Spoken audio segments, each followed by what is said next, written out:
تو حضرت مریم کے خالو تھے حضرت زکریا علیہ السلام. تو اس سے پتہ چلتا ہے زکریا علیہ السلام کا زمانہ اور عیسیٰ علیہ السلام کا زمانہ کیا ہے, کیونکہ حضرت عیسیٰ کس کے بیٹے ہیں, حضرت مریم کے, اور حضرت مریم کے خالو کون ہیں, حضرت زکریا علیہ السلام. پھر حضرت زکریا کے بیٹے تھے یحییٰ علیہ السلام. تو یہ پیغمبر قریب قریب ہی گزرے ہیں, اور یہ سارے جس کو آج یہودی یروشلم کہتے ہیں, یہ سارے پیغمبر ان کا مسکن, ان کا جائے قرار, ان سب کی یہاں تھی. حضرت مریم کی پوری تاریخ ادھر ہی ہے. لوگ جاتے بھی ہیں نا, یہودی تو بہت زیادہ جاتے ہیں, تو ان کے قبضے میں, مسلمان بھی جاتے ہیں, تو وہ ساری تاریخ حضرت مریم علیہ السلام کے واقعات, وہ عیسیٰ علیہ السلام پیدا ہوئے اور اللہ نے کھجور کے درخت ہلانے کو کہا حضرت مریم کو کہ کلی وشربی وقرری عینا, کہ اے مریم ان کھجوروں کو کھا اور پانی پی کے اپنی آنکھیں ٹھنڈی کر, جب ان کے حضرت عیسیٰ کی ولادت ہوئی. تو یہ زکریا علیہ السلام تھے حضرت مریم کے خالو. تو زکریا علیہ السلام کو اللہ نے بیٹا دیا یحییٰ علیہ السلام, سمجھتے ہیں؟ تو یہ سارے پیغمبر قریب قریب. پھر حضرت مریم کو اللہ نے بیٹے دیے حضرت عیسیٰ. یہ حضرت عیسیٰ علیہ السلام جو تھے یہ بنی اسرائیل کے لاسٹ پیغمبر. چونکہ اب ان کے ساتھ یہودیوں نے بہت ظالمانہ سلوک کیا, تو اللہ نے یہودیوں سے انتقام, کیونکہ اب تک جتنے پیغمبر آ رہے تھے کس میں آ رہے تھے, یہودیوں میں. سارے اسحاق علیہ السلام کی اولاد میں آ رہے تھے نا, تو یہودیوں کو بڑا نوازا اللہ نے کہ سارے پیغمبر کس میں آ رہے ہیں, آپ کو قائد بنایا جا رہا ہے, آپ کو روحانی قائد بھی اور مادی لحاظ سے بھی قائد. تو جب عیسیٰ ابن مریم کے ساتھ انہوں نے ظلم زیادتی کی, تو اللہ نے پھر آئندہ کے لیے, اچھا فوراً نہیں, پھر عیسائیوں کے پاس دنیا کی حکومت آئی ہے. عیسائیوں نے بہت بڑے, کیونکہ وہ حق پر تھے, عیسائیوں میں پھر آہستہ آہستہ شرک آنا شروع. جیسے ہماری قوم میں شرک آیا نا, رسول اللہ صلی اللہ علیہ وسلم کی سیرت پہ جلسے ہو رہے ہیں, آپ کی تعریفیں ہو رہی ہیں, یہاں تک تو ٹھیک ہے, ہوتے ہوتے اب ہر خطیب کو کچھ نئی چیز مارکیٹ میں لانی ہے. وہ وہی تعریف کرے گا جو پہلے والا کر کے گیا ہے, تو پبلک کو مزہ نہیں آتا, تو اس نے کچھ اور تڑکا لگایا, اگلا اور تڑکا, لوگوں کی واہ واہ سبحان اللہ. جیسے آپ یوٹیوب پہ دیکھ لو, حضرت علی کے فضائل جب بیان کیے جاتے ہیں پتہ ہی نہیں چلتا کہ یہ خدا کی تعریف ہو رہی ہے یا حضرت علی کی تعریف ہو رہی ہے. کیونکہ خطیب کا مقصد کیا ہوتا ہے, مجمع کو گرم کرنا. ہاں لوگ بابا سبحان اللہ کلابازیاں کھائیں نا, وہ سادہ طریقے سے بتانے میں نہیں ہوتا. تو عیسائیوں میں یہی ہوا کہ حضرت عیسیٰ علیہ السلام کی شان میں آہستہ آہستہ غلو کرنا. پہلے عیسائی کہتے تھے کہ حضرت عیسیٰ کو جو معجزے دیے گئے, بھائی وہ تو اللہ کی قدرت تھی, یہ عیسیٰ کا کمال نہیں تھا. مردوں کو زندہ اللہ کر رہا ہے, عیسیٰ تھوڑی کر رہے ہیں. نابینا کو آنکھیں کون دے رہا ہے, اللہ دے رہا ہے, عیسیٰ تھوڑی دے رہے ہیں. بغیر باپ کے پیدا ہو گئے تو کوئی بات نہیں, اللہ تو ماں اور باپ کے بغیر آدم کو پیدا کر دیا, تو ان کو بھی تو باپ کے بغیر پیدا کر سکتا ہے.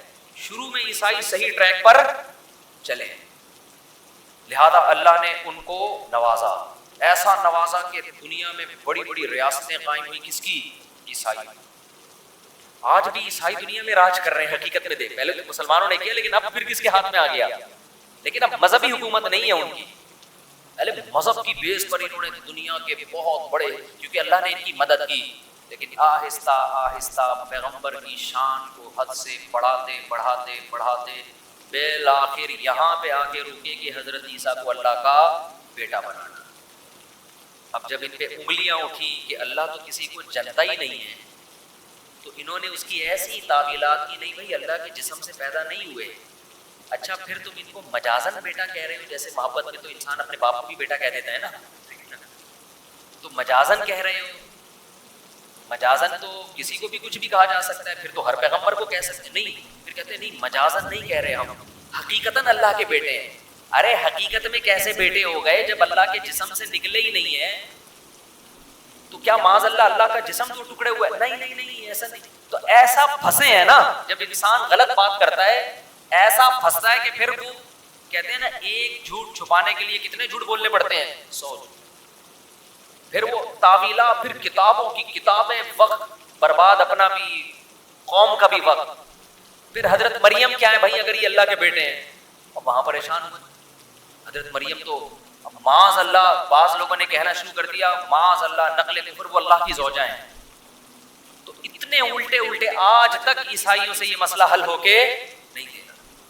تو جب یہاں تک معاملہ پہنچا ہے تو اللہ تعالیٰ نے بنی اسحاق کے ہاتھ سے جو خلافت تھی روحانی وہ چھین کر اللہ نے ابراہیم علیہ السلام کے جو دوسرے بیٹے تھے اسماعیل ان کی اولاد میں ٹرانسفر کر دی کہ اب قیامت تک روحانی طور پر پیشوا کون ہوگا؟ اسماعیل کی اولاد محمد صلی اللہ علیہ وسلم. اور اب بنی اسحاق اور بنی اسرائیل قیامت تک کے لیے روحانی قیادت کے اہل اور لائق نہیں. تو کچھ کام تو اللہ نے مسلمانوں سے لیا. صلاح الدین ایوبی کی تلوار چلی, بڑی بڑی جنگیں ہوئی. پھر استنبول میں سلطان محمد فاتح نے عیسائیوں کی 1000 سال کی خلافت, کیونکہ اللہ کی مدد اب کس کے ساتھ ہونے لگی؟ مسلمان. اور کچھ انہوں نے خود کر دیا.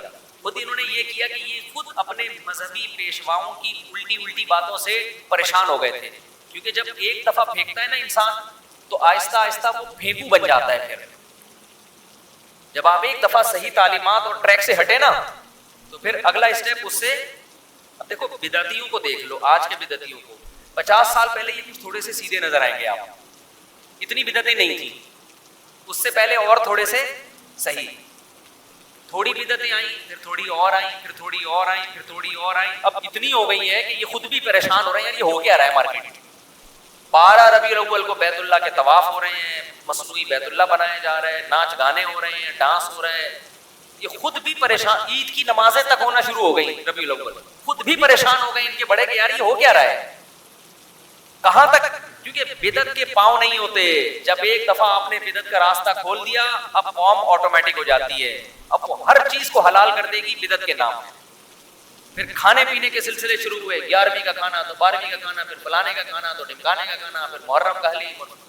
بھائی ہم کہتے ہیں سیدھا سیدھا قرآن و حدیث کو فالو کرو. قرآن و حدیث میں صرف ولیمے کا کھانا ملتا ہے اور بقرعید کا کھانا ہے, اور عید کے دن کچھ میٹھا کھا لیا کرو.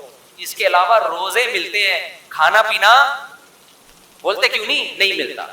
تو ہم اسی ٹریک پر ہیں الحمدللہ. تو آپ دیکھو نا کبھی ہمیں ربیع الاول میں کوئی کھاتا ہوا نظر, ہم جیسے جتنا سفر میں کھاتے ہیں اتنا ہی ہم ربیع الاول میں بھی اتنا ہی کھاتے ہیں, جتنا ہم ربیع الاول میں کھاتے ہیں اتنا ہی ہم محرم میں بھی کھا رہے ہوتے ہیں. تو ہمارا تو حساب بہت سیدھا سادہ ہے. جو اللہ اس کے رسول نے کہہ دیا بس. صحابہ کو دیکھ لیتے ہیں انہوں نے ربیع الاول میں کیا کیا, انہوں نے محرم میں کیا کیا. انہوں نے اگر کچھ کیا تو ہم کریں گے, نہیں کیا تو ہم بھی نہیں کریں گے. لیکن جب آپ اس ٹریک سے ہٹ گئے پھر میرے بھائی آپ بے لگاؤ بڑھتے چلے جاؤ. تو اس امت میں بھی یہ کچھ ہوا ہے جو بنی اسرائیل میں ہوا تھا, تو وہ بھی ٹریک سے ہٹ گئے. اور ہٹتے ہٹتے اتنا کچھ پھر انہوں نے اجتہادات, ان میں بھی جناب پروفیسر غامدی صاحب جیسے لوگ پیدا ہوئے. ایکچولی کر کے نا دین کا بیڑا غرق. کل آپ کا پیپر ہے, ایکچولی کوئی مسئلہ نہیں, آپ آج رمضان کا روزہ چھوڑ دیں. ایکچولی کل کیا ہے آپ کا پیپر ہے, تو چونکہ سفر میں روزہ چھوڑنے کی اجازت ہے وہ بھی ٹینشن ہے, تو قوم کے مستقبل کے لیے روزہ چھوڑنے کی اجازت نہیں ہے. اگر آپ فیل ہو گئے تو آپ جیسے درجنوں اور فیل ہو گئے تو ملک ہمارا ترقی میں کیا ہو جائے گا, پیچھے. لاجک تو ہے یار اس میں. ایسے نا لاجک کے لیے نس بھی تو ہونی چاہیے, دلیل بھی تو ہونی چاہیے. ہوتے ہوتے ہوتے ہوتے بالکل دین کا بیڑا. بولو کورونا کے دنوں میں فتویٰ آیا تھا مارکیٹ میں کہ آپ انٹرنیٹ پر بھی اقتدا کر سکتے ہیں. اب تک تو مسلمان نماز پڑھ رہے ہیں, مسجد میں آئیں گے, امام ہوگا پیچھے اس کے ہاتھ باندھ کے کھڑے ہوئے ہوں گے. ٹیکنیکل اتنا کر دیا اسلام کو کہ امام صاحب الفلاحیہ میں نماز پڑھا رہے, آپ انٹرنیٹ پہ گھر میں کیا کر رہے ہیں. حالانکہ تمام فقہا کا اجماع ہے کہ اتحاد مکان ضروری ہے, جگہ ایک ہونی چاہیے امام اور مقتدی کی. صدیوں سے اجماع خود ایک دلیل ہے, قرآن سے ثابت ہے. لیکن وہی ہوا, کسی نے بڑا زبردست اعتراض کیا کہ جناب پروفیسر غامدی صاحب آپ نے فتویٰ تو دے دیا, وہ لیکن یہ اسی ٹائپ کا حساب ہو گیا جو مرزا غلام احمد قادیانی نے ایک بات کی تھی, کہ میں بھی بتاتا ہوں آپ کو. یہ فتویٰ تو آپ نے دے دیا لیکن آپ کو پتہ نہیں ہے اس پہ کتنی انگلیاں اٹھیں گی. اس لیے کہ اگر اسلام آباد کے امام کو کوئی کراچی میں بیٹھ کے فالو کر رہا ہے تو کراچی بیت اللہ کے قریب ہے اور اسلام آباد دور. یہ کون سی نماز ہے کہ امام 1500 کلومیٹر مقتدی سے پیچھے کھڑا ہوا ہے. یہ جو میں ابھی واقعہ سنا رہا ہوں ان کو غامدی صاحب پہ آپ فٹ نہ کریں. مجھے غامدی صاحب کی ایک چیز پازیٹیو لگتی ہے, باتیں بے شک جتنی مرضی غلط کرے مگر اسٹائل تہذیب یافتہ ہے. کیونکہ ہمارے بعض اسکالرز ایسے ہیں باتیں بھی غلط اور بیان کرنے کا انداز بھی انتہائی بدتمیزی والا جو کسی اسلامی اسکالر پہ سوٹ نہیں کرتا، اور لوگ ان کو واہ واہ کر رہے ہوتے ہیں. جس کو بولنا نہیں آتا بدتمیزی والا لب و لہجہ. حامدی صاحب کی یہ کوالٹی ہے، اتنی غلط بات کر رہے ہوتے ہیں کہ سامنے والا نا سلگ جاتا ہے. بعض دفعہ ہوتا ہے یار ایسی اتنی الٹی بات کرتے ہیں آدمی کانپ رہا ہوتا ہے مگر وہ مسکرا رہے ہوتے ہیں، ان کو غصہ نہیں آتا، ان کو غصہ نہیں. بہرحال ایک کوالٹی ہے یہ، اور یہ میں کہتا ہوں سب میں ہونی چاہیے. ڈیبیٹ کے وقت آپ پہ غصہ نہیں آنا چاہیے، دلائل کے انبار لگا دو لیکن غصہ نہ. یہ چیز غامدی صاحب سے یقیناً سیکھنے کی. تو وہ ایک مرزا غلام احمد قادیانی، تھوڑا سا فریش بھی ہو جائیں گے نا آپ کو. مولانا عطا اللہ شاہ بخاری رحمۃ اللہ علیہ تھے غالباً، ان کا مناظرہ ہو رہا تھا کسی قادیانی کے ساتھ. یہ قادیانی جو ہے نا، مرزا غلام احمد قادیانی کو عیسیٰ علیہ السلام بھی مانتے ہیں کہ یہ وہی مسیح موعود ہیں. تو انہوں نے کہا کہ دیکھو حضرت عیسیٰ علیہ السلام کا تو معجزہ تھا کہ وہ ماں کی گود میں بولے تھے. اس نے کہا ہمارے جو حضرت تھے نا وہ ماں کے پیٹ میں بولے تھے. میں نے بتایا نا جھوٹ کی ٹانگیں نہیں، سچے میں جھوٹے میں بڑا فرق ہوتا ہے. جب آپ پھینکتے ہو نا تو پھر بعد میں سوچتے ہو کہ اس کے مطلب کیا ہے. انہوں نے فوراً پکڑ لیا. انہوں نے کہا اگر وہ ماں کے پیٹ میں بولتے تھے، دیکھو راستے دو ہی ہیں جہاں سے آواز آتی ہے، یا تو ادھر سے آتی ہوگی یا کسی اور جگہ سے آتی ہوگی. دو ہی چیزیں ہیں جہاں سے آواز آ سکتی ہے. تو اگر ادھر سے آتی تھی تو پتہ کیسے چلتا تھا کہ بچہ بول رہا ہے کہ ماں بول رہی ہے؟ تو ایک ہی جگہ رہ گئی جہاں سے آواز آتی تھی جس سے پتہ چلتا تھا کہ یہ بچہ بول رہا ہے. تو یہ کیسے پیغمبر ہے جو وہاں سے بول رہے ہیں؟ سمجھتے؟ یہ کون سا پیغمبر ہے بھائی؟ جب بولتے ہیں تو آواز کہاں سے آتی ہے؟ وہاں سے آتی ہے جہاں سے وضو ٹوٹ جاتا ہے آواز آنے سے. تو وہ شرمندہ ہو گیا، وہ شرمندہ ہو گیا کہ یار میں کیا کہہ دیا میں. تو باطل کی باتیں ایسے ہی ہوتی ہیں. تو ہمارے ہاں بھی جو بدعتی لوگ ہیں انہوں نے نبی صلی اللہ علیہ وسلم کو حاضر ناظر، مشکل کشا، حاجت روا، مختار کل سب چیزیں بنا دیا. جب ان سے سوالات پوچھے جاتے ہیں کہ بھائی پھر اللہ کو کب پکاریں، نبی کو کب پکاریں، کون سی دعا اللہ سے مانگیں، جب اللہ نے سارے اختیارات نبی کو دے دیے ہیں تو پھر نبی سے ہی مانگ لیں. یہاں آ کے یہ کیا ہو جاتے ہیں؟ کنفیوز. کہتے ہیں بھائی مرضی ہے، جب اللہ نے نبی کو دے دی اختیارات آپ کے مطابق تو پھر نبی سے ہی مانگ لینا. کہہ رہے مانگ لو. کہتے ہیں پھر ساری زندگی اگر کوئی پھر اللہ سے مانگنے کی ضرورت کیا ہے؟ اللہ نے دیے اسی لیے تو ہے کہ ان سے مانگو.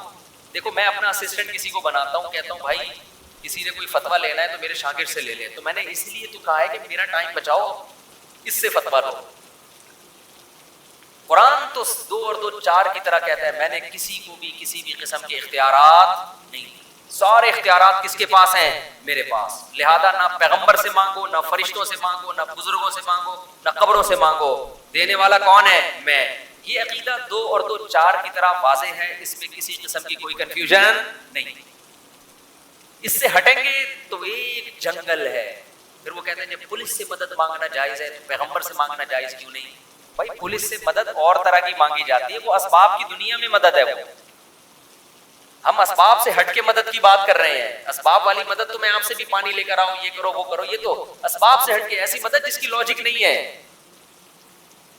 اللہ کچھ کرنے میں کسی لاجک کا محتاج نہیں ہے. وہ سب کچھ زکریا علیہ السلام کو بڑھاپے میں اولاد دے سکتا ہے. اب زکریا علیہ السلام کوئی آدمی بوڑھا ہو، بیوی بانجھ ہو، اور وہ کسی سے جا کے اولاد مانگے، وہ کافر ہو جائے گا. وہ کہے نا کسی بزرگ سے مجھے اولاد دے دے، اس کا مطلب بھائی تو کیا یہ اسباب سے ہٹ کے یہ تھوڑی کچھ کر سکتے ہیں. بوڑھوں کو تھوڑی اولاد ہوتی ہے جبکہ بیوی بانجھ ہو. خیر، تو کہاں سے کہاں بات چلی گئی.